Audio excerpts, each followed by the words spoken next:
ሰላም እንዴት ናችሁ? በማርከው ፉትቦል ስቱዲዮ የዩቲዩብ ቻናል ላይ ትገኛላችሁ።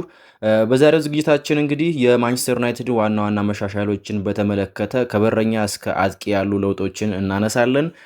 እንዲሁም በቀጣይ ዓመት በማንቸስተር ዩናይትድ መቆየታቸው የተረጋገጡ 8 ተጫዋቾች አሉ። እነሱን በተመለከተ ሙሉ መረጃ እናደርሳችኋለን። በተጨማሪም ስለ ዲያጎ ዳሎትና በማንቸስተር ዩናይትድ አካዳሚ አምባሳደር ስለሆነው ስለ ኮቢ ሜይኑ አንዳንድ ጉዳዮችን እንመለከታለን። ታዲያ ቻናሉን ሰብስክራይብ እያደረጋችሁ እስከ መጨረሻው አብራችሁኝ እንድትቆዩ በአክብሮት እጋብዛለሁ። በመጀመሪያ በዚህ የውድድር ዓመት በማንቸስተር ዩናይትድ ዙሪያ የታዩ መሻሻሎችን በተመለከተ አጫጭር መረጃዎችን እናካፍላችሁ። ማንቸስተር ዩናይትድ በዚህ የውድድር ዓመት ብዙ መሻሻሎችን አሳይቷል።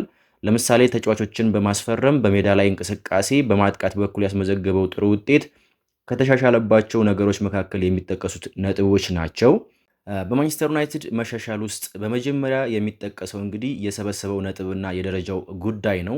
ማንቸስተር ዩናይትድ ከ34 ጨዋታዎች በኋላ በ61 ነጥብና በ14 ንጹህ ጎሎች በሶስተኛ ደረጃ ላይ መቀመጥ ችሏል። ይህም እንግዲህ ከባለፈው ዓመት አንጻር በሰፊ ልዩነት የሚታይ ትልቅ ለውጥ ነው ማለት ይቻላል። ምክንያቱም ባለፈው ዓመት በውድድር ዓመቱ መጨረሻ በ42 ነጥብ 10 የግብ ዕዳ ኖሮበት 15ኛ ደረጃ ላይ ሆኖ ነበር የጨረሰው። እንግዲህ ዘንድሮ ገና 4 ጨዋታዎች እየቀሩት የሻምፒዮንስ ሊግ ተሳትፎውን እያረጋገጠ ይመስላል። ምናልባትም ብራይተንና ቦርንመዝ ነጥብ ከጣሉ ወይም ደግሞ ከተሸነፉ ማንቸስተር ዩናይትድ እሁድ ምሽት ከሊቨርፑል ጋር ከመጫወቱ በፊት የሻምፒዮንስ ሊግ ተሳትፎውን 100% ሊያረጋግጥ ይችላል። ሌላው የማንቸስተር ዩናይትድ ለውጥ በሜዳው ኦልትራፎርድ ብዙ ነጥብ መሰብሰብ ችሏል። በዚህ ዓመት በሜዳው ኦልትራፎርድ ባደረጋቸው ጨዋታዎች ላይ ያገኘው 36 ነጥብ ከፕሪሚየር ሊጉ ክለቦች 3ኛ ደረጃ ላይ እንዲቀመጥ አስችሎታል። ከባለፈው የውድድር ዓመት አንጻር ትልቅ መሻሻል ነው። ምክንያቱም በባለፈው የውድድር ዓመት በሜዳው 24 ነጥብ በማግኘት 14ኛ ደረጃ ላይ ነበር የተቀመጠው። ሌላው ከማንቸስተር ዩናይትድ የማጥቃት እንቅስቃሴ ጋር የተሻሻሉ ነገሮችን ስንመለከት እንግዲህ በፕሪሚየር ሊጉ በአጠቃላይ ብዙ ጎል የተመዘገበበት ጨዋታ የማንቸስተር ዩናይትድ ጨዋታ ነው። እስከ 34ኛው ሳምንት በተደረጉ የማንቸስተር ዩናይትድ ጨዋታዎች በአጠቃላይ 106 ጎሎች ተቆጥረዋል። ከዚህም ውስጥ ማንቸስተር ዩናይትድ 60 ጎሎችን ሲያስቆጥር 46 ጎሎች ደግሞ ተቆጥረውበታል። ሌላው የማንቸስተር ዩናይትድ መሻሻል በዚህ የውድድር ዓመት ጎል ማስቆጠርና ለጎል የሚሆኑ የመጨረሻ ኳሶችን አመቻችቶ በማቀበል ረገድ 5 የማንቸስተር ዩናይትድ ተጫዋቾች 10 እና ከዚያ በላይ የጎል ተሳትፎ ማድረግ ችለዋል። እነዚህ ተጫዋቾች ብሩኖ ፈርናንዴዝ፣ ብራያን ምቡሞ፣ ካርሎስ ካዘሚሮ፣ ቤንጃሚን ሼሽኮ እና ማቲያስ ኩኛ ናቸው። ብሩኖ ፈርናንዴዝ 27 የጎል ተሳትፎ አለው። ብራያን ምቡሞ 12፣ ካርሎስ ካዘሚሮ 11፣ ቤንጃሚን ሼሽኮ 11 እንዲሁም ማቲያስ ኩኛ 10 የጎል ተሳትፎ ማድረግ ችለዋል። ይህ የሚያሳየው እንግዲህ የማንቸስተር ዩናይትድ ተጫዋቾች በየትኛውም አጋጣሚ ጎል ማስቆጠር እንደሚችሉና ሚዛናዊ የማጥቃት እንቅስቃሴ እንዳላቸው ነው። ቤንጃሚን ሼሽኮ በዚህ የውድድር ዓመት በፕሪሚየር ሊጉ 10 እና ከዚያ በላይ ግቦችን ያስቆጠረ የመጀመሪያው የማንቸስተር ዩናይትድ ተጫዋች መሆን ችሏል። አብዛኞቹ የሼሽኮን ጎሎች ስንመለከት እንግዲህ ማንቸስተር ዩናይትድ ያሸነፈባቸው ወይም ደግሞ አቻ የሆነባቸው ጎሎች ናቸው። ለምሳሌ ብሬንትፎርድ ላይ በ43ኛው ደቂቃ፣ ኤቨርተን ላይ በ71ኛው ደቂቃ፣ ፉልሃም ላይ በ94ኛው ደቂቃ፣ ክሪስታል ፓላስ ላይ በ65ኛው ደቂቃ ያስቆጠራቸው ጎሎች የማንቸስተር ዩናይትድ የማሸነፊያ ጎሎች ነበሩ። በተጨማሪም ዌስትሃም ላይ በ96ኛው ደቂቃ ያስቆጠረው የአቻነት ጎል እንዲሁም አስቶን ቪላ ላይ በ81ኛው ደቂቃ ያስቆጠረው ጎል የሚረሱ አይደሉም። እንግዲህ በእነዚህ 6 ጨዋታዎች ላይ ያስቆጠራቸው 6 ጎሎች ማንቸስተር ዩናይትድ 16 ነጥብ ማግኘት እንዲችል አድርጓል። በዚህም መሰረት እንግዲህ ቤንጃሚን ሼሽኮ ለማንቸስተር ዩናይትድ ያስቆጠራቸው ጎሎች ዋጋቸው እጅግ በጣም ከፍተኛ ነው ማለት ይቻላል። በማንቸስተር ዩናይትድ ቤት ከተደረጉ ትልቅ ለውጦች መካከል አንደኛው የግብ ጠባቂ ለውጥ ነው። እንግዲህ ሴኖ ሎመንስ ከሪያል አንትወርፕ ለማንቸስተር ዩናይትድ ከፈረመ በኋላ አስደናቂ የሆነ ብቃቱን እያሳየ ይገኛል። ሴኖ ሎመንስ ለማንቸስተር ዩናይትድ በሁሉም ውድድሮች በ29 ጨዋታዎች ላይ በቋሚነት ተሰልፎ ከ2600 ደቂቃዎች በላይ ተጫውቷል። በእነዚህ 29 ጨዋታዎች ላይ 37 ጎሎች ሲቆጠሩበት 6 ክሊንሺቶችን አስጠብቋል። እንግዲህ ሴኖ ሎመንስ በፕሪሚየር ሊጉ ለማንቸስተር ዩናይትድ መሰለፍ ከጀመረበት ወደዚህ ማንቸስተር ዩናይትድ በ28 ጨዋታዎች ላይ ያስተናገደው 35 ጎሎችን ብቻ ነው። በዚህም መሰረት ማንቸስተር ዩናይትድ በፕሪሚየር ሊጉ ጥቂት ጎል የተቆጠረበት ቡድን በመሆን 4ኛ ደረጃ ላይ ይገኛል። በተጨማሪም በእነዚህ 29 ጨዋታዎች ላይ ምንም አይነት ወደ ጎል የሚያመሩ ስህተቶችን አልሰራም።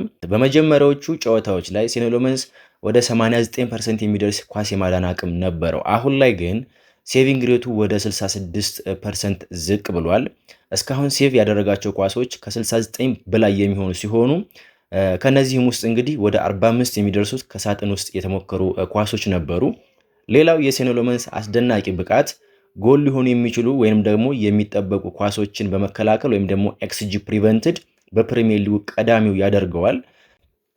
ሴኖ ሎመንስ በአማካይ በእያንዳንዱ ጨዋታ 0.66 ጎሎችን ይከላከላል። በአጠቃላይ ለማንቸስተር ዩናይትድ ከተሰለፈበት ጊዜ ጀምሮ ተጨማሪ 5.6 ጎሎች እንዳይቆጠሩ መከላከል ችሏል። በቁጥራዊ መረጃዎቹ መሰረት በተለይም ደግሞ ከኤክስጂ ፕሪቨንትድ አንጻር ከሌሎች ግብ ጠባቂዎች ጋር ሲወዳደር ከዶናሩማ፣ ከኤሚሊያኖ ማርቲኔዝ እንዲሁም ከዴቪድ ራያ የተሻለ ነው ማለት ይቻላል። ማንቸስተር ዩናይትድ ሊያስተናግድ ይችል የነበረውን የጎል መጠን በመቀነስ በተለይም ደግሞ በከፍተኛ ጫና ውስጥ ወሳኝ ኳሶችን በማዳን ረገድ በፕሪሚየር ሊግ ካሉት ምርጥ ግብ ጠባቂዎች መካከል አንዱ መሆን ችሏል ሴኖ ሎመንስ።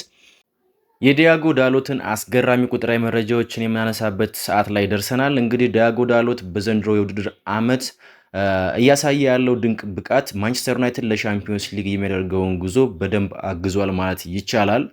ምክንያቱም ያስመዘገበው ቁጥራዊ መረጃና ፐርፎርማንስ በጥልቀት ሲመረመር ለቡድኑ ካለው ከፍተኛ ጥቅም አንጻር እውነትም ዲያጎ ዳሎት አንደር ሬትድ ተደርጓል ያስብላል። እስኪ አንዳንድ የዲያጎ ዳሎት ጥራቶችን ወይም ደግሞ ያስመዘገባቸውን ቁጥራዊ መረጃዎች እናንሳ። ለምሳሌ የመጀመሪያው ያለመሸነፍ ጉዞን እናገኛለን። ሩበን አሞሪም አሰልጣኝ በነበረበት ወቅት ታህሳስ 21 ማንቸስተር ዩናይትድ በአስቶን ቪላ 2-1 ከተሸነፈ በኋላ ዳሎት በቋሚነት በጀመረባቸው 14 ጨዋታዎች በአንዱም አልተሸነፈም። በተጨማሪም ሙሉ 90 ደቂቃ በተጫወተባቸው 20 ጨዋታዎች 13ቱን አሸንፎ በአምስቱ አቻ ወጥቶ 2 ጊዜ ብቻ በመሸነፍ ጥሩ ሪከርድ አለው። በአጠቃላይ በቋሚነት ከጀመረባቸው 27 ጨዋታዎች ውስጥ ሽንፈት የገጠመው በ3ቱ ብቻ ነው። ሌላኛው አስገራሚው መረጃ በወጥነት መገኘት ወይም ደግሞ አቫይላቢሊቲ ፎር ደ ጌም ነው።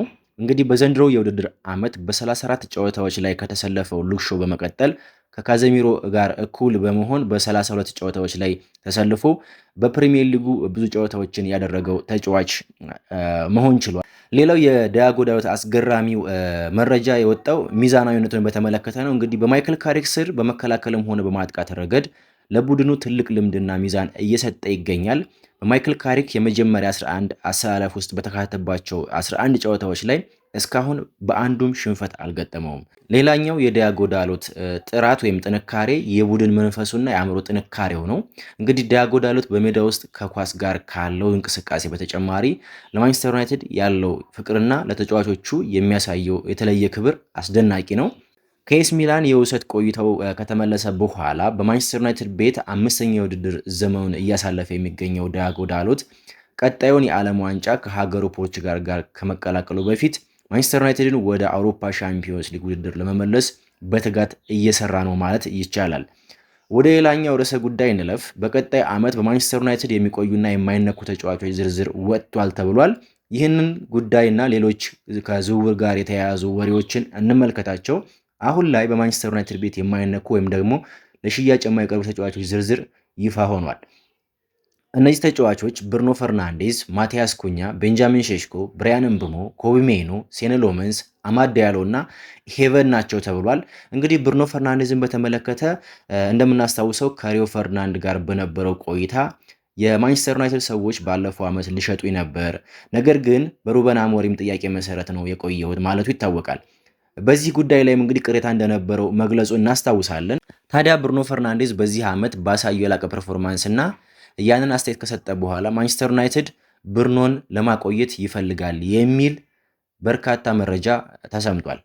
በዚህም መሰረት የ65 ሚሊዮን የውል ማፍረሻ ወይም ደግሞ ሪሊዝ ክላውስ ቢኖረውም ብሩኖ ፈርናንዴዝን በመጪው ዓመት ማንቸስተር ዩናይትድ ለማቆየት ከፍተኛ ፍላጎት እንዳለው ተገልጿል።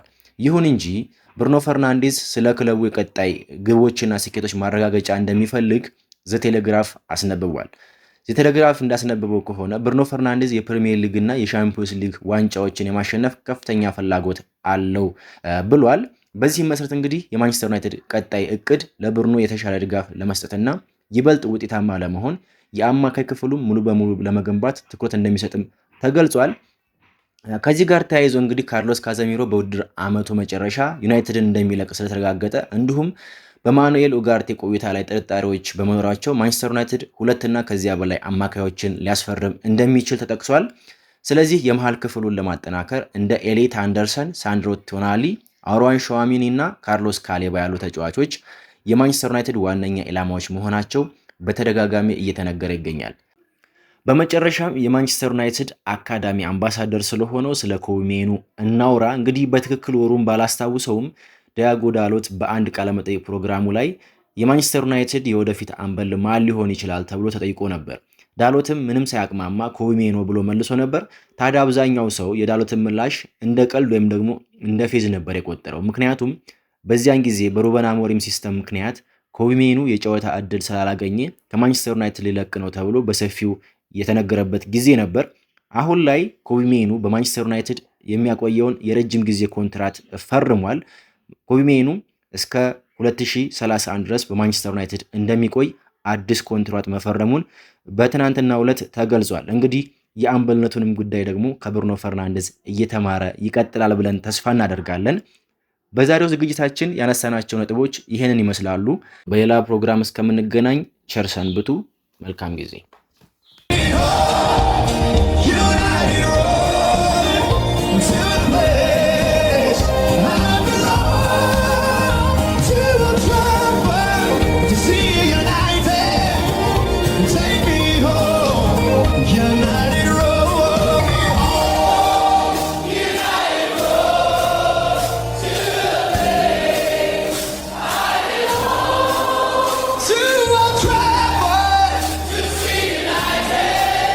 Take